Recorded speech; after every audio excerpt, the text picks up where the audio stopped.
شهر رمضان الذي أنزل فيه القرآن هدى للناس وبينات من الهدى والفرقان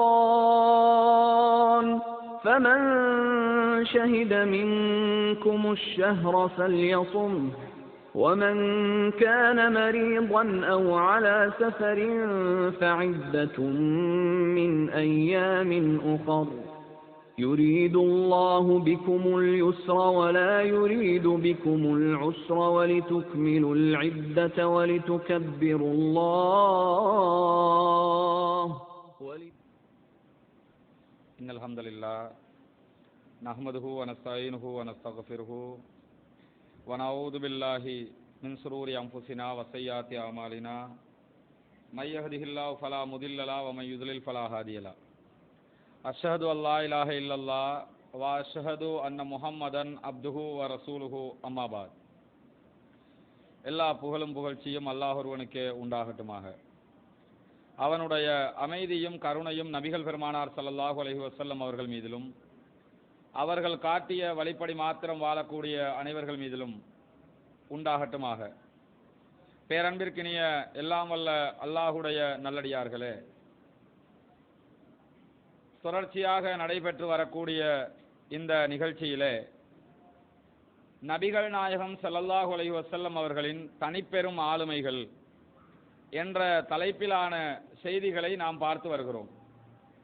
அந்த வகையில் நேற்றைய தினம் நபிகளார் ஸல்லல்லாஹு அலைஹி வஸல்லம் அவர்கள் தந்தையாக தன்னுடைய ஆளுமையை பிள்ளைகளுக்கு மத்தியிலே எப்படி வெளிப்படுத்தினார்கள், ஒரு தகப்பனார் தன்னுடைய பிள்ளையோடு எப்படி நடந்து கொள்ள வேண்டும் என்கிற செய்திகளை எல்லாம் பார்த்திருக்கிறோம். அதனுடைய தொடர்ச்சியாக இன்றைய தினமும் நபிகளார் ஸல்லல்லாஹு அலைஹி வஸல்லம் அவர்கள் ஒரு தகப்பனாராக எப்படியெல்லாம் தன்னுடைய ஆளுமையை வெளிப்படுத்தி இருக்கிறார்கள் என்கிற செய்தியினுடைய மீதமுள்ள ஒரு சில செய்திகளை பார்க்க இருக்கிறோம். நபிகள் நாயகம் ஸல்லல்லாஹு அலைஹி வஸல்லம் அவர்கள் மிகவும் நேசித்த ரசூலுல்லாஹி ஸல்லல்லாஹு அலைஹி வஸல்லம் அவர்களால் மிகவும் அன்பு காட்டப்பட்ட ஒரு முக்கியமான நபராக கருதப்படுபவர்கள் நபிகளார் ஸல்லல்லாஹு அலைஹி வஸல்லம் அவர்களுடைய மகளார் அன்னை ஃபாத்திமா ரலியல்லாஹு அன்ஹா அவர்கள். ஃபாத்திமா ரலியல்லாஹு அன்ஹா அவர்களுடைய வரலாற்று செய்தியும் நபிகள் நாயகம் ஸல்லல்லாஹு அலைஹி வஸல்லம் அவருடைய வரலாற்று செய்தியும் ஒன்றோடு ஒன்றி பிணைந்ததாகத்தான் காணப்படும். அந்த அளவுக்கு நபிகள் நாயகம் என்றால் ஃபாத்திமா, ஃபாத்திமா என்றால் நபிகள் நாயகம் என்கிற அளவுக்குத்தான் நபிகளார் ஸல்லல்லாஹு அலைஹி வஸல்லம் அவர்கள் ஃபாத்திமா ரலியல்லாஹு அன்ஹா அவர்கள் மீது காட்டிய அன்பும், ஃபாத்திமா ரலியல்லாஹு அன்ஹா அவர்கள் நபிகள் நாயகத்தின் மீது காட்டிய அன்பும் அளப்பரிய ஒரு அன்பாக கருதப்படுகிறது. அந்த வகையில் நபிகள் நாயகம் ஸல்லல்லாஹு அலைஹி வஸல்லம் அவர்கள் ஒரு சந்தர்ப்பத்திலே சொல்லுகிறார்கள், ஃபாத்திமா பல்அத்தும் மின்னி, ஃபாத்திமா அவர்கள் என்னில் ஒரு பகுதியாவார். ஃபாத்திமாவை யார் கோபப்படுத்துகிறாரோ அவர் என்னை கோபப்படுத்தியவராவார் என்று ரசூலுல்லாஹி ஸல்லல்லாஹு அலைஹி வஸல்லம் அவர்கள் ஃபாத்திமா ரலியல்லாஹு அன்ஹா அவர்கள் மீது தான் வைத்துள்ள அன்பை எடுத்து காட்டுகிறார்கள். ஒவ்வொரு குழந்தையின் மீதும் ஒவ்வொரு பெற்றோர்களும் அளப்பரிய பாசத்தை வைத்திருப்பார்கள். அந்த பாசத்தை வெளிப்படுத்துவதற்கு பலவிதமான முறைகளை கையாளுவார்கள். நபிகளார் ஸல்லல்லாஹு அலைஹி வஸல்லம் அவர்கள் ஃபாத்திமா ரலியல்லாஹு அன்ஹா அவர்களோடு வைத்திருந்த அன்பை வெளிப்படுத்துகிற போது ஃபாத்திமா அவர்கள் என்னில் ஒரு பகுதியாக இருக்கிறார், ஃபாத்திமாவை யார் கோபப்படுத்துகிறார்களோ அவர் என்னை கோபப்படுத்தியவராவார் என்று சொல்லுகிறார்கள். யாராவது ஃபாத்திமா ரலியல்லாஹு அன்ஹா அவர்களுக்கு கவலை தருகிற விதமாக ஏதாவது ஒரு காரியத்தை செய்தால் அது எனக்கும் கவலையை உண்டாக்கும். ஆகவே ஃபாத்திமாவினுடைய விஷயத்தில் ரொம்ப கவனமாக நடந்து கொள்ளுங்கள் என்கிற விதமாக நபிகளார் ஸல்லல்லாஹு அலைஹி வஸல்லம் அவர்கள் இந்த செய்தியை சொல்லி காட்டுகிறார்கள். குழந்தைகளை வளர்க்கிற போது பிள்ளைகளுக்கு பாசம் காட்டக்கூடியவர்கள், பிள்ளைகளோடு நேசமாக பழகக்கூடியவர்கள் எப்படியெல்லாம் பழக வேண்டும் என்கிற ஒரு சில செய்திகளை நேற்றைய தினம் பார்த்திருக்கிறோம். அந்த அடிப்படையில் இன்னும் ஒரு சில செய்திகள் ரசூலுல்லாஹி ஸல்லல்லாஹு அலைஹி வஸல்லம் அவருடைய வாழ்க்கையிலே தெரிந்து கொள்ள வேண்டி இருக்கிறது. அதிலே ஒரு முக்கியமான செய்தி என்னவென்றால், ஒரு முறை நபிகள் நாயகம் ஸல்லல்லாஹு அலைஹி வஸல்லம் அவரிடத்தில் ஃபாத்திமா ரலியல்லாஹு அன்ஹா அவர்கள் ஒரு உதவி கேட்டு வருகிறார்கள். ரசூலுல்லாஹ்வை சந்திக்கிறதுக்காக வர்றாங்க. வீட்டுக்கு வந்து பார்த்தா ரசூலுல்லாஹி ஸல்லல்லாஹு அலைஹி வஸல்லம் அவங்க வீட்டில் இல்லை. ஆயிஷா ரதியல்லாஹு அன்ஹா அவங்க தான் இருக்கிறாங்க. ஆயிஷா ரதியல்லாஹு அன்ஹா அவர்களிடத்தில் நபிகள் நாயகம் வந்தால் ஃபாத்திமா வந்து சென்றதாக சொல்லிவிடுங்கள் என்று தகவல் சொல்லிவிட்டு திரும்பி சென்று விடுகிறார்கள். போனதுக்கு பிறகு நபிகளார் ஸல்லல்லாஹு அலைஹி வஸல்லம் அவங்க வீட்டுக்கு வர்றாங்க. வரும்போது ஆயிஷா ரதியல்லாஹு அன்ஹா அவர்கள் சொல்லுகிறார்கள், உங்களை தேடி ஃபாத்திமா வந்தாங்க, என்ன விவரம்னு தெரியல, உங்களை சந்திக்கணும்னாங்க. சொன்னதோட நபிகளார் ஸல்லல்லாஹு அலைஹி வஸல்லம் அவர்கள் ஃபாத்திமாவை பார்ப்பதற்காக விரைந்து வந்து விடுகிறார்கள். வருகிற நேரம் எப்படி இருக்கு தெரியுமா? இரவு நேரம், தூங்குவதற்கு தயாராகிற நேரம். அந்த நேரத்தில் தான் நபிகள் நாயகம் ஸல்லல்லாஹு அலைஹி வஸல்லம் அவர்கள் ஃபாத்திமா ரலியல்லாஹு அன்ஹா அவர்களை பார்ப்பதற்காக வர்றாங்க. ஏன் அந்த நேரத்தில் கூட வர்றாங்கன்னா, ஃபாத்திமாவுடைய ஒரு விஷயமாக இருந்தா ரசூலுல்லாஹ் அந்த அளவுக்கு கரிசனை காட்டுவார்கள். குழந்தைகள் விஷயத்தை பொறுத்தவரையில பெற்றோர் கவனிக்க வேண்டிய ஒரு முக்கியமான பகுதி என்ன தெரியுமா? புள்ள சின்ன பிள்ளையா இருக்கலாம், பெரிய பிள்ளையா இருக்கலாம், திருமணம் முடித்து அவளுக்கும் பல பிள்ளைகள் இருக்கலாம், பிரச்சனை கிடையாது. பிள்ளை நம்மிடத்தில் ஒரு தேவையை நாடி வந்தால் எதற்காக வந்திருக்கிறார் என்பதை நாம் கூர்ந்து கவனித்து அவர்களுக்குரிய தேவைகளை நிறைவேற்றக்கூடியவர்களாக இருக்க வேண்டும். பிள்ளைகள் எப்படி பெற்றோருக்கு கட்டுப்பட வேண்டும், பெற்றோருக்கு எப்படி எல்லாம் உதவி செய்ய வேண்டுமோ அதே அளவுக்கு பெற்றோர்களும் நம்மால் முடிந்த முயற்சிகளை செய்து பிள்ளைகளுடைய துன்பங்களை கஷ்டங்களை நீக்குகிறவர்களாக இருக்க வேண்டும். ரசூலுல்லாஹ் நேர போறாங்க ஃபாத்திமா ரலியல்லாஹு அன்ஹா வீட்டுக்கு. போய் பார்த்தா ஃபாத்திமா ரலியல்லாஹு அன்ஹா அவர்களுடைய வீடு பூட்டி இருக்குது. நபிகள் நாயகம் ஸல்லல்லாஹு அலைஹி வஸல்லம் அவங்க ஃபாத்திமாவை பேசிட்டு உள்ள போறாங்க. உள்ள போய் நபிகள் நாயகம் ஸல்லல்லாஹு அலைஹி வஸல்லம் அவர்கள் எப்படி உட்கார்றாங்க தெரியுமா? உள்ள போகும்போதே தூங்குறதுக்கு ரெடியா இருந்த ரெண்டு பேரு, கணவன் மனைவி தானே, தூங்க ரெடியாகிறாங்க. அவங்க ரெண்டு பேருமே எழும்பி வர பார்க்கறாங்க. ரசூலுல்லாஹி ஸல்லல்லாஹு அலைஹி வஸல்லம் அவங்க சொல்றாங்க, அலா மக்கானிக்குமா, உங்க இடத்துல நீங்க, நான் அங்க வர்றேங்கிறாங்க. பெட்ரூம் மாதிரி தூங்குறதுக்கு ரெடியா இருக்கிறாங்க. நீங்க எந்திரிச்சு வர வேணாமா, நான் அந்த இடத்துக்கு வர்றேன்னு சொல்லி நேர அந்த இடத்துக்கு போய் உட்கார்றாங்க. இந்த செய்தியை அறிவிக்கிற அலி ரலியல்லாஹு அன்ஹு அவர்கள் சொல்லுகிறார்கள், நபிகள் நாயகம் ஸல்லல்லாஹு அலைஹி வஸல்லம் அவர்கள் எங்களுக்கு அருகிலே வந்து அமர்ந்தார்கள். எந்த அளவுக்கு அருகாமையில் வந்து அமர்ந்தாங்க தெரியுமா? ஹத்தா வஜத்து பர்த கதமைகி அலா சதுரி, நபிகள் நாயகத்தினுடைய கால்களினுடைய குளிரை என்னுடைய நெஞ்சிலே நாங்கள் உணர்ந்தோம். அந்த அளவுக்கு ரொம்ப நெருக்கமாக வந்து அமர்ந்தார்கள் என்று அலி ரலியல்லாஹு அன்ஹு அவர்கள் நபிகள் நாயகம் அந்த அமர்ந்த முறையை சொல்லுகிறார்கள். அலி ரலியல்லாஹு அன்ஹு யாரு? நபிகள் நாயகத்துடைய மருமகனார், உறவுக்காரராக இருக்கலாம். பெண் கொடுத்த வகையில மருமகனா இல்லையா? மருமகனாக இருக்கிறாங்க. பிறவியிலேயே அவர் நபிகள் நாயகத்துடைய உறவுக்காரர் தான். ஆனா நபிகள் நாயகம் மகளை திருமணம் முடிச்சு கொடுத்து மாமனார் என்ற இடத்திற்கு சென்று விட்டார்கள். அப்ப மாமனார் மருமகன் என்ற உறவு இருக்கிறது, மகள் தகப்பனார் என்ற உறவு இருக்கிறது. இப்படி இரண்டு உறவுகளை கொண்ட இடத்துல தான் ரசூலுல்லாஹி ஸல்லல்லாஹு அலைஹி வஸல்லம் அவங்க நேர போய் உட்கார்றாங்க. உட்கார்ந்து என்னம்மா உங்களுக்கு பிரச்சனைன்னு கேட்கிறாங்க. இதுல கவனிக்க வேண்டிய ஒரு விஷயம் என்ன தெரியுமா? ரசூலுல்லாஹி ஸல்லல்லாஹு அலைஹி வஸல்லம் அவர்கள் குடும்ப வாழ்க்கையில் பிள்ளைகளோடும் அல்லது மருமகனோடும் பழகுகிற விஷயத்தை சொல்லித் தரும்போது எப்படி கற்றுத் தருகிறார்கள்? இந்த அளவுக்கு நெருக்கமாக நீங்கள் பழகலாம், இந்த அளவுக்கு அவர்களோடு அந்யோன்யமாக இருக்கலாம். ஆனா பல வீடுகளில் பார்த்தீங்கன்னா இந்த நிலைமை இருக்குமா? நிலைமை இருக்காது. மாமனார மருமகன் அல்காய்தா காரன் மாதிரி பார்க்கறது, மருமகனை மாமனார் எல்டிடி காரனை பார்க்குற மாதிரி பார்க்கறது, இது மாதிரி நிலைமைகள் தான் பல வீடுகளில் இருக்கும். நடக்குதா இல்லையா? பல வீடுகளில் மாமனார் மருமகனை பார்க்கலாம், முகம் கொடுத்து பேசாம பிரச்சனைகள் வரும், சண்டைகள் வரும். எல்லா பிரச்சனைகள் வந்தாலும் முகம் கொடுத்து தேவையான நேரங்களில் முகம் கொடுத்து பேசுறது, அந்யோன்யமாக பழகிறது, பிரச்சனைகளை தீர்த்து கொள்ளுகிற விஷயங்கள்ல இது எல்லாம் கடைபிடிக்கப்பட வேண்டும். நேர மகளுடைய இடத்துக்கு போய் மருமகன் பக்கத்தில் இருக்கும் போது அமர்ந்து ரசூலுல்லாஹ் கேட்கிறார்கள், எதற்காக என்னை தேடி வந்தீர்கள்? அந்த விஷயத்தை கேட்டுட்டு போகத்தாமா நான் வந்திருக்கிறேன் என்று சொல்லும் போது அந்த ஆயிஷா ஃபாத்திமா ரலியல்லாஹு அன்ஹா சொல்கிறார்கள், உங்களிடத்தில் யுத்தத்தினால் பிடிக்கப்பட்ட கைதிகள் நிறைய பேர் வந்திருப்பதாகவும் அவர்களை நீங்கள் பங்கு வைத்து கொடுக்க போவதாகவும் ஒரு செய்தி எனக்கு கிடைத்தது. யுத்தத்தில் கைதிகளை பிடிப்பாங்க இல்லையா? கைதியை பிடிச்சா இந்த காலத்தில் பிடிச்சான்னு வைங்க, சாகிற வரைக்கும் ஜெயிலில் போட்டு வச்சிருவாங்க. அந்த காலத்தில் பிடிச்சா அடிமைகளாக பிடிச்சு என்ன செய்வாங்கன்னா ஆளுக்கு ஒருத்தரை பிரித்து கொடுத்துருவாங்க. சும்மா அது நல்ல முறை தானே, சும்மா எடுத்து கைதின்னு சொல்லி பிடிச்சி போட்டு வச்சிருப்பாங்கல்ல, கைதின்னு ஜெயில எல்லாம் போய் பாருங்க, அவனுக்கு சாப்பாடு ஒரு நாளைக்கு பகல் நேரத்துக்கு 150 கிராம் இறைச்சி, இப்ப 200 250 எல்லாம் போய்கிட்டு இருக்குது. அவன் கைதி. ஆனா உள்ள வாலிபால் விளையாடுறதுக்கு இருக்கு, ஃபுட்பால் விளையாடுறதுக்கு இருக்கு, டிவி பார்க்கலாம், பேப்பர் பார்க்கலாம், அது உள்ள ராஜ வாழ்க்கை. அவன் கைதியா இருக்கானா, ஒன்னே ஒன்னு என்ன தெரியுமா, அவனுக்கு அந்த 4 செவத்தை விட்டு வெளியே வர முடியாது. மற்றபடி எல்லா சலுகைகளும் உள்ள கிடைக்கும். கேட்டா கைதியும் பாங்க நடக்குதா இல்லையா? ஒரு சில கைதிகளை தவிர, ஒரு சில டேஞ்சரான கைதின்னு வச்சிருப்பாங்க. எல்டிடி கார மாதிரி யாரையாவது பிடிச்சா அவங்கள கடுமையான சிறைச்சாலைக்குள்ள போட்டு அவங்கள கடுமையாக வைத்திருப்பார்கள். இது தவிர மற்ற அத்தனை பேரும் பெரும்பாலும் என்ன செய்வாங்க, ரொம்ப உள்ள அந்நியோன்யமாக சந்தோஷமாக கஷ்டங்களை தவிர்ந்தவர்களாகத்தான் பெரும்பாலும் இருப்பார்கள். அப்ப அது சிறைச்சா, அதனால ஃபாய்தா இல்லை. அதனால ஏதாவது நலவு கிட்டுமான்னு கேட்டா நலவு கிட்டாது. எத்தனை பேர் ஜெயிலுக்கு போறான், குடு அடிச்சேன்னு ஜெயிலுக்குள்ள போடுவாங்க, தூள் போட்டேன்னு போட்டுறானா இல்லையா? ஹெராயின் கடத்தி இருப்பான், உள்ள போய் திரும்ப வந்து அவன் உள்ள திரும்ப வந்து திரும்பி தான் வர்றானா, வந்து அடுத்த தொழில ஆரம்பிச்சிருவான். உள்ள இருந்தே தொழில் செய்கிற எத்தனை பேர் இருக்கிறாங்க? இந்த சித்திக்குன்னு ஒருத்தனை பிடிச்சானுங்களா இல்லையா? சித்திக்குன்னு அவன் பேரு சித்திக்கு, ஆனா 1 நம்பர் கள்ளப்பைய. அவன் பாதி எப்படி பேர் எப்படி வச்சிருக்கிறான், சித்திக்குன்னு பேர் வச்சிருக்கிறான். ஆனா பெரிய ஹெராயின் கடத்தல் மன்னனே அவன் தான். அவனை தூக்கி உள்ள போட்டு வச்சிருக்கிறாங்க.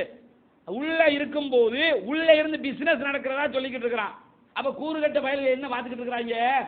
என்ன அர்த்தம்னு கேட்டா, உள்ள பேச்சுக்கு சொல்லிக்கிறலாம் அவர் ஜெயில இருக்கிறாரு, ஜெயிலுக்குள்ள இருந்துகிட்டு பிசினஸ் பண்றானா இல்லையா, வருமானம் வருதா இல்லையா, தேவையான காரியத்தை பண்றானா இல்லையா.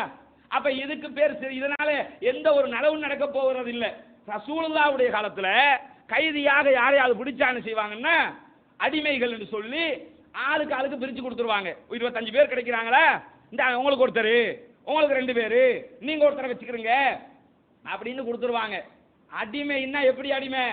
அவன் இருக்கிற அவரை உரிமை விடுகிற வரைக்கும் அல்லது சாகிற வரைக்கும் அவருக்காகவே சேவகம் செய்பவராக இருக்க வேண்டும். வீட்டில் வேலைக்காரன் கூட அவ்வளவு வேலை செய்ய முடியாது.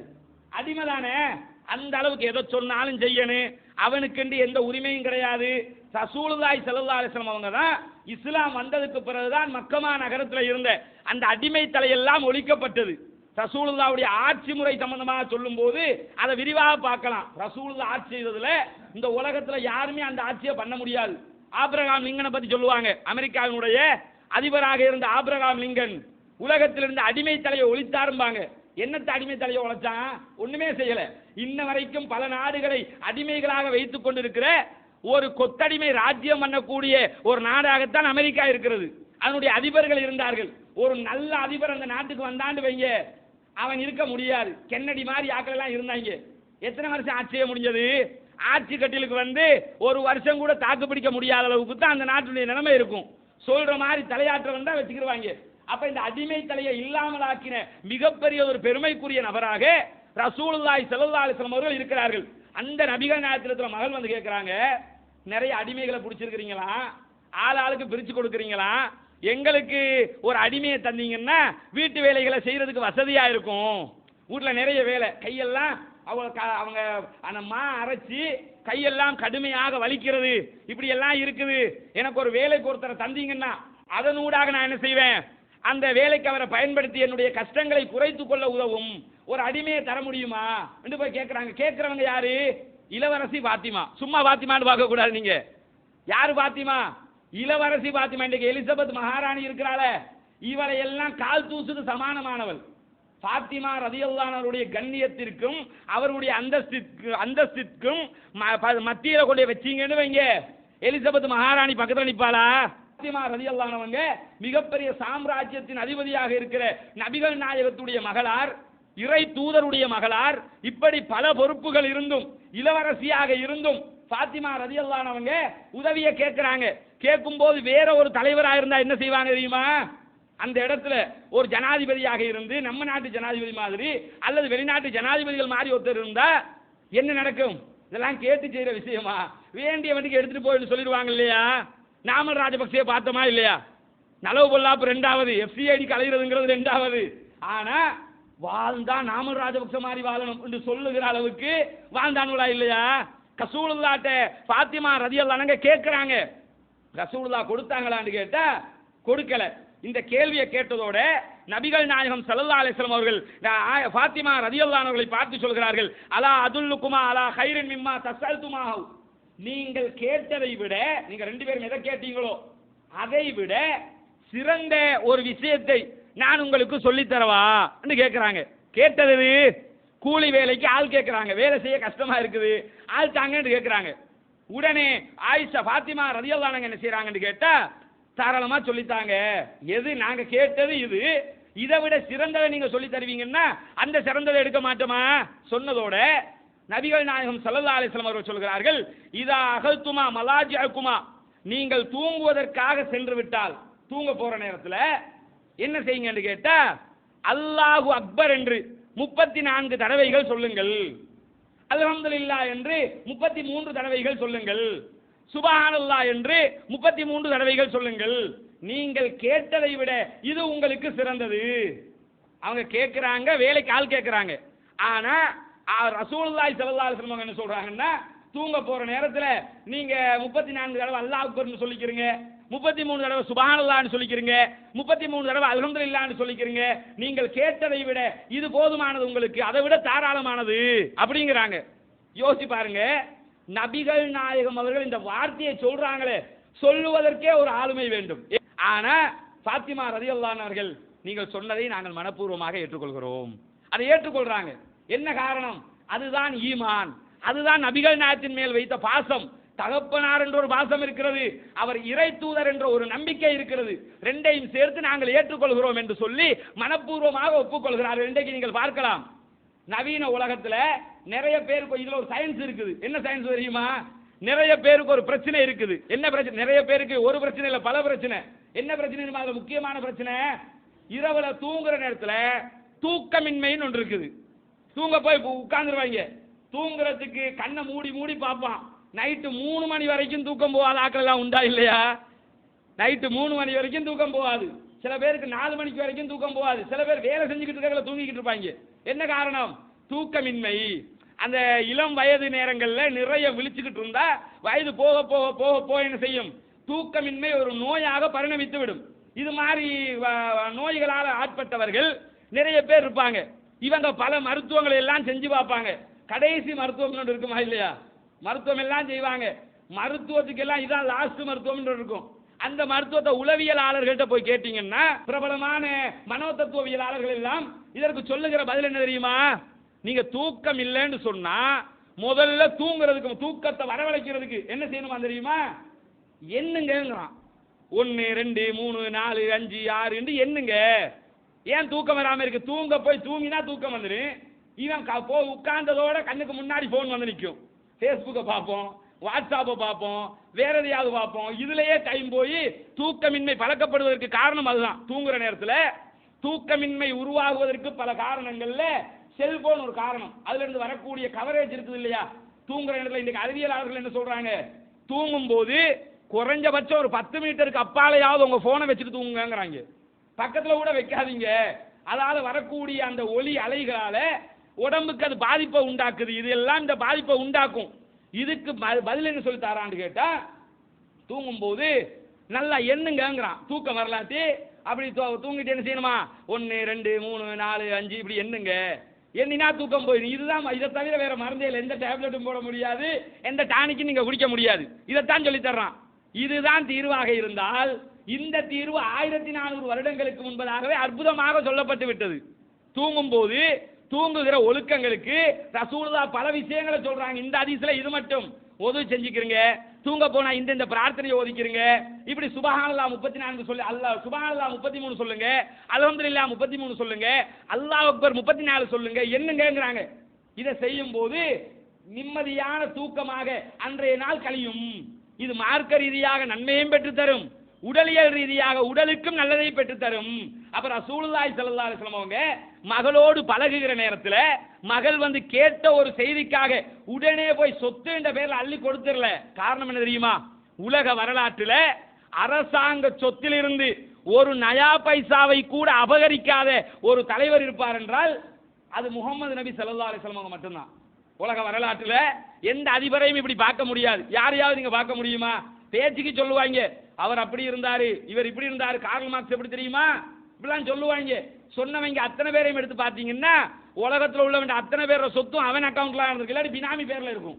சொந்த பேர்ல வைக்காம எவன் பேர்லயாவது அதை எடுத்து செஞ்சிருப்பான், வச்சிருப்பான். இதுதான் உலகத்தில் நடக்குமே தவிர அரசாங்க சொத்துல இருந்து ஒரு நயா பைசாவை கூட எடுக்காம முழுக்க முழுக்க மக்களுக்காகவே தன்னுடைய சொத்துக்களையும் செலவு செய்து அரசாங்க சொத்துக்களையும் செலவு செய்தவர்கள் நபிகள் நாயகம் ஸல்லல்லாஹு அலைஹி வஸல்லம் அவர்கள். அதே போல இன்னொரு சந்தர்ப்பத்தில் ரசூலுல்லாஹி ஸல்லல்லாஹு அலைஹி வஸல்லம் அவர்களுக்கும் நபிகள் நாயகத்துடைய மகளார் ஃபாத்திமாவுக்கும் அவருடைய கணவர் அலி ரலியல்லாஹு அன்ஹு அவர்களுக்கும் ஒரு குடும்ப பிரச்சனை. எல்லாரோட வீட்லயும் வர்றது தானே, கணவன் மனைவி பிரச்சனை வரும். பிரச்சனை வர்ற நேரத்தில் முதலாவது அந்த பிரச்சனையை கணவனும் மனைவியுமே முடிஞ்ச வரைக்கும் தீர்த்துக்கொள்ளணும். இல்ல அவங்களால முடியலன்னா பெற்றோர்களாக இருப்பவர்கள் முடிந்த வரைக்கும் அதை தீர்த்து வைப்பதற்கு முயற்சி செய்ய வேண்டும். தீர்த்து வைக்கிற நேரத்தில் தன்னுடைய அகங்காரத்தையும் அகம்பாவத்தையும் காட்டாமல் அருமையாக தீர்த்து வைத்தால் லேசாக அது முடிந்துவிடும். நிறைய குடும்பத்தில் பிரச்சனை தீராம இருக்கிறதுக்கு என்ன காரணம் தெரியுமா? கல்யாணம் கட்டி கொடுத்துருவாங்க, குறுக்க முஞ்சாய் சண்டை வந்துடும். சண்டை வந்தா அவன் என்ன சொல்லுவா, இவன் எனக்கு கல்யாணம் கட்டினதுல இருந்து அடின்னு அடிச்சுக்கிட்டு இருக்கிறான், என்னால வாழ முடியாது, இவன் நான் டிவோர்ஸ் பண்ண போறேன். இந்த கிலோ மாமனார் பேச்சுவார்த்தைக்கு வருவாரு. பேச்சுவார்த்தைக்கு வந்தா சுமூகமா முடியாது. ஏன் பேச்சுவார்த்தை சுமூகமா முடியாது தெரியுமா?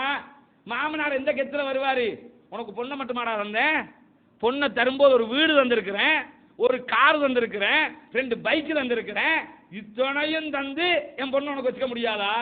கல்யாணம் கட்டும் போது இளைஞர்கள் நல்லா மனசுல வச்சுக்கிறீங்க, திருமணம் முடிக்கும் போது வெக்கங்கட்ட மாப்பிள்ளைகளாக வீட்டுக்குள்ள போயிடக்கூடாது. அப்படி போனோம்னு வைங்களேன், காலாகாலத்துக்கு வெக்கங்கட்டவனாகவே வாழ வேண்டி வரும்.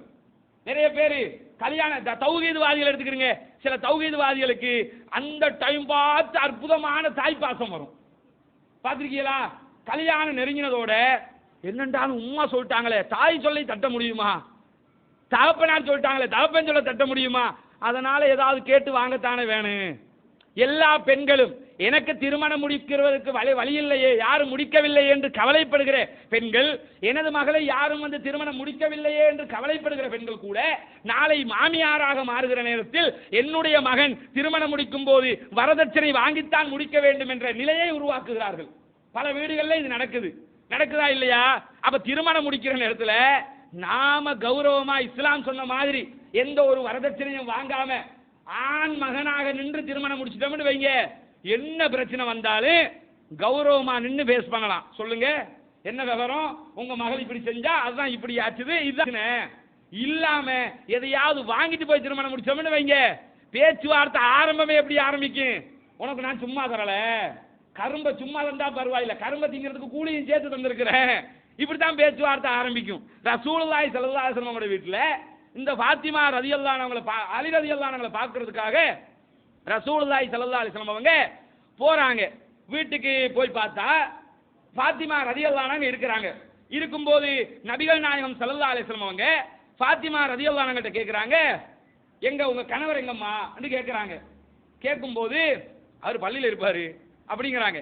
நம் சொல்லி முடிய தகப்பனாராக நபிகள் நாயகத்துடைய ஆளுமையை பாருங்கள், புரிந்து கொள்றாங்க. தெரியுமா, ஏதோ சம்திங் சண்டே ஒன்று போயிருக்குது, அதனாலதான் நான் கேட்கும் போது கணவனை பத்தி கேட்கும் போது வித்தியாசமான பதில் வருகிறது, வித்தியாசம் போய் கேட்கும் போது அவர் பள்ளிவாசல்ல இருப்பாரு அப்படிங்கிறாங்க.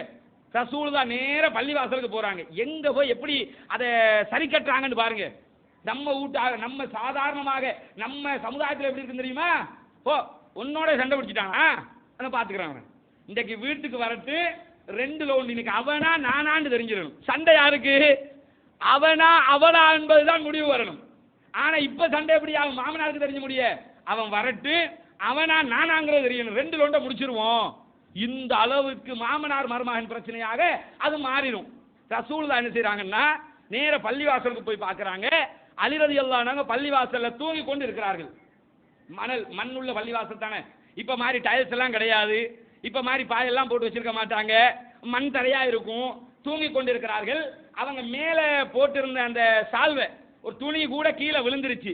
கீழே விழுந்தா நபிகள் நாயகம் ஸல்லல்லாஹு அலைஹி வஸல்லம் அவங்க பக்கத்துல போய் இருந்து என்ன செய்யறாங்கன்னா முதல்ல முதுகுல ஒட்டி இருக்கிற மண்களை எல்லாம் தட்டி விடுறாங்க.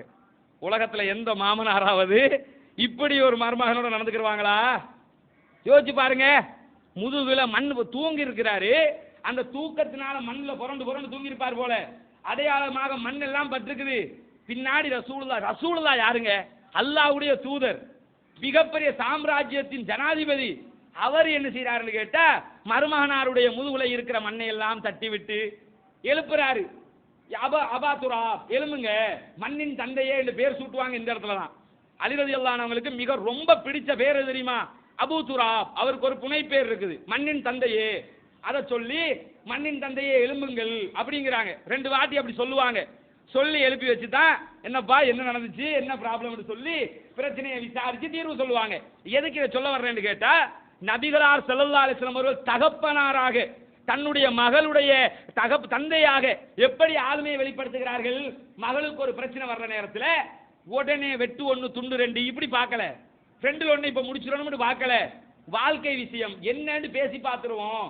அவரும் உறவுக்காரரா இருக்கிறாரு, அவர் மருமகன் தானே, போய் என்னன்னு மனசு விட்டு பேசிட்டாலே பிரச்சனை போயிருமா இல்லையா?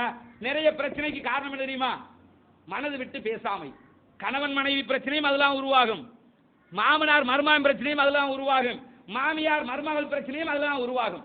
மனது விட்டு பேசலான்னு வைங்க, மாமியார் மருமகள் நடந்து ஓடுற விதங்களை பார்க்குறீங்கல்ல. நிறைய வீட்டில் பேய் கூத்து எதுக்கு வரும்? பேய் ஆடுவாங்கல்ல, பேய் பிடிச்சிருக்கும்பாங்க. பேய் ஒன்றும் பிடிக்கல, மாமியார் பிடிக்கலன்னு அர்த்தம். மாமியார் அவளுக்கு பிடிக்கலன்னு வைங்க, அவளுக்கு பேய் பிடிச்சதா சொல்லிக்கிட்டு இருப்பா. பேய் ஆடுறோம், பேய் வந்திருக்குன்னு சொன்னா உடனே என்ன கேட்கணும் தெரியுமா? உங்க மாமியார் உங்களோட எப்படின்னு விசாரிச்சு பாருங்க. மாமியா அவள் ராட்சசியும்பா. அப்ப என்ன வழங்கணும்னா, இவருக்கு பேய் அப்படி வராது இல்ல, உலகத்துல அப்படி ஒரு ஜாதியே கிடையாது, பேயின்னு ஒரு படைப்பே கிடையாது. அப்ப பேய் வந்திருக்கும்னா பேயெல்லாம் வராது. மருமகளாகவே இருந்தாலும்னா மருமகள் மாமியாருக்கு டீ ஊத்தி கொடுக்கணும். மருமகள் பேயாக மாறிட்டான்னா மாமியார் மருமகளுக்கு டீ ஊத்தி கொடுப்பா. நடக்கிறது தானே. மருமகளாகவே இருந்துட்டான்னு வைங்க, ஏய் அந்த வேலையை செய், இந்த வேலையை செய், அப்படி செய், சட்டிவானகளுக்கு அப்படிம்பா. மருமகள் என்ற இடத்தை தாண்டி நான் பேய் என்று தலையை கொஞ்சம் விரிச்சு போட்டு நின்றான்னு வைங்க, மாமியார் ஒண்ணும் இல்ல ராணி, அங்கே இருங்க, உங்களுக்கு டீ வேணுமா, ப்ரூ காஃபி வேணுமா, என்ன வேணும் கேட்டு செஞ்சு கொடுப்பா. இதனாலதான் நிறைய வீட்டுல இந்த பேய் கூத்து ஆடுறதுக்கு காரணமே என்ன? இதுதான் காரணம். பேய் பிசாசு அது ஒண்ணும் கிடையாது. அதே மாதிரி சில இடங்கள்ல வந்து குமர பிள்ளைக்கு பேய் பிடிக்கும்.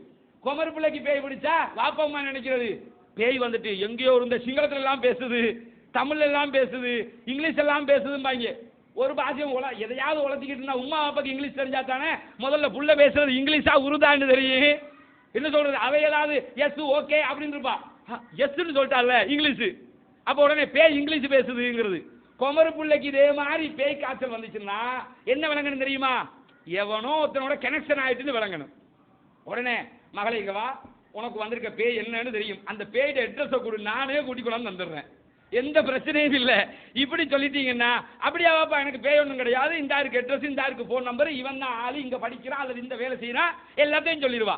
அப்ப பேய் பிசாசு இது மாதிரி நாடகம் எல்லாம் எதுக்கு வரும்? இந்த மாமனார் மருமகன், மாமியார் மருமகள், இந்த பிரச்சனைகள் வர்ற நேரத்துல தான் இது போன்ற கூத்துக்கள் எல்லாம் நடக்கும். அப்ப மாமனாராக இருப்பவர்கள், தந்தையாக இருப்பவர்கள் தன்னுடைய மகளுடைய பிரச்சனையை எப்படி அணுக வேண்டும், ரசூலுல்லாஹ் எப்படி அணுகினார்கள் என்பதை பற்றியெல்லாம் மிக தெளிவான அறிவாற்றலோடு இருக்கிற போது இது போன்ற விஷயங்களை எல்லாம் நாம் என்ன செய்யலாம்? குடும்ப பிரச்சனைகள் லேசாக தீர்த்து கொள்ளக்கூடிய ஒரு நிலைமை உருவாகிவிடும். அதே மாதிரி இன்னொரு சந்தர்ப்பத்தில் ஃபாத்திமா ரலியல்லாஹு அன்ஹா, ஆயிஷா ரலியல்லாஹு அன்ஹா குடும்பத்தில் ஒரு சிக்கல் உருவாகுது. அது என்ன சிக்கல்னு கேட்டா, ஆயிஷா ரலியல்லாஹு அன்ஹா அவங்களோட ரசூலுல்லாஹ் எல்லாரையும் விட பாசம் அதிகம். ஆயிஷாவோட மற்ற மனைவிகளை விட பாசமாக இருப்பார்கள். அப்ப யாராவது அன்பளிப்புகள் கொடுக்க நினைச்சாங்கன்னு சொன்னா ஆயிஷா ரலியல்லாஹு அன்ஹா வீட்டில் ரசூலுல்லாஹ் இருக்கிற இடத்துல தான் கொண்டு போய் அன்பளிப்பு எல்லாம் கொடுப்பாங்க. இது மற்ற மனைவிமாருக்கு பிடிக்கல. பிடிக்காம இருக்கிற போது யாரை வச்சு இதை ரசூலுல்லாஹ் சொல்றது?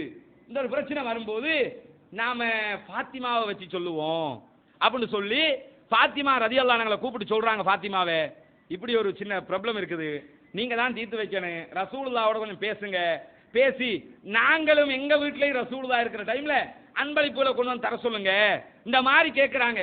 சரின்னு சொல்லி ஃபாத்திமா ரலியல்லாஹு அன்ஹா பேசுறதுக்காக, பேசுற விஷயம் அல்ல முக்கியம், அந்த இடத்துல பேச போன இடமும் விதமும் இருக்கிறதே, பேசுவதற்காக போறாங்க. போகும்போது ரசூலுல்லாஹி ஸல்லல்லாஹு அலைஹி வஸல்லம் அவங்க எப்படி இருக்கிறாங்க தெரியுமா? தூக்கத்துல இருக்கிறாங்க. எப்படி தூங்குறாங்கன்னு கேட்டா ஆயிஷா ரலியல்லாஹுடைய போர்வையில் ரசூலுல்லாஹ் போர்த்தி கொண்டு தூங்குகிறார்கள். ஆயிஷா ரலியல்லாஹு பக்கத்தில் இருக்கிறாங்க. ஃபாத்திமா போய் வருவதற்கு அனுமதி கேட்கிறார்கள். ரசூலுல்லாஹி ஸல்லல்லாஹு அலைஹி வஸல்லம் என்ன செய்றாங்கன்னா, உள்ள வாங்கங்கறாங்க. ஏன் உள்ள வர சொன்னாங்க? நாம் என்ன நினைப்போம் தெரியுமா? இப்படி ஒரு வாப்பா வர சொல்லலாமா? இது மாதிரி நேரத்தில் உள்ள வர சொல்றது நல்லதா? இப்படி நினைப்போம். ரசூலுல்லாஹி ஸல்லல்லாஹு அலைஹி வஸல்லம் ஜஸ்ட் தூங்குறாங்க. தூங்கும்போது தன்னுடைய மகளாரை வர சொல்கிறார். அந்த அளவுக்கு மகளுக்கும் தகப்பனாருக்கும் இடையில எந்த ஒரு கசப்புணர்வும் கிடையாது. எல்லாத்தையுமே தெளிவாக பேசிக்கொள்கிற ஒரு மனப்பான்மை இருக்கும். அதுதான் வளரணும். நம்ம சமூகத்தில் பிரச்சனை உருவாவதற்கான காரணம் பெற்றோர்கள் பிள்ளைகளோடு மனது விட்டு பேசுவதில்லை. மனசை விட்டு பேசணும். உனக்கு என்ன தேவை, உனக்கு என்ன ஆடை வேண்டும். நிறைய இடங்கள்ல ஒரு குறிப்பிட்ட வயசு வரைக்கும் பிள்ளைகளுக்கு கேட்டு கேட்டு வாங்கி கொடுப்பவர்கள் ஒரு எல்லையை தாண்டியவுடன் கேட்காமல் விட்டு விடுவார்கள்.